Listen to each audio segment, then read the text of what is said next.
Weekly ইনকিলাবে স্বাগত জানিয়ে দিচ্ছে আজকের প্রধান শিরোনামগুলো। সাথে আছি আমি মৃদুল ইসলাম।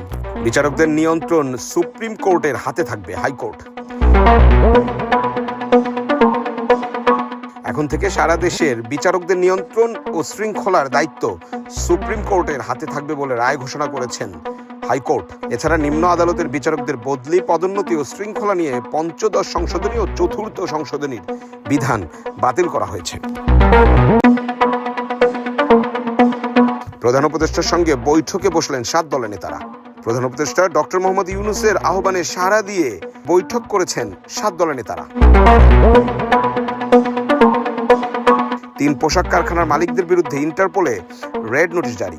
শ্রমিকদের ন্যায্য পাওনা আদায়ে মালিক পক্ষের গাফিলতি এবং দীর্ঘদিন বিদেশে অবস্থান করার অভিযোগের প্রেক্ষিতে 3 গার্মেন্টসের মালিকের বিরুদ্ধে ইন্টারপোলে রেড নোটিশ জারির উদ্যোগ নিয়েছে সরকার। জলবায়ু সংকট মোকাবেলা আমাদের লড়াই চালিয়ে যেতে হবে, রেজওয়ানা হাসান। পরিবেশ, বন ও জলবায়ু পরিবর্তন মন্ত্রণালয়ের উপদেষ্টা সৈয়দ রেজওয়ানা হাসান বলেছেন, বাংলাদেশের মতো জলবায়ু ভঙ্গুর দেশের জন্য আন্তর্জাতিক সহায়তা অপরিহার্য। তবে আন্তর্জাতিক সহায়তা না এলেও আমাদের লড়াই চালিয়ে যেতে হবে, কারণ এটি আমাদের অস্তিত্বের প্রশ্ন। যুক্তরাষ্ট্রের পণ্যে শুল্ক নামিয়ে আনার প্রস্তাব দিয়েছে ভারত, বলছেন ট্রাম্প।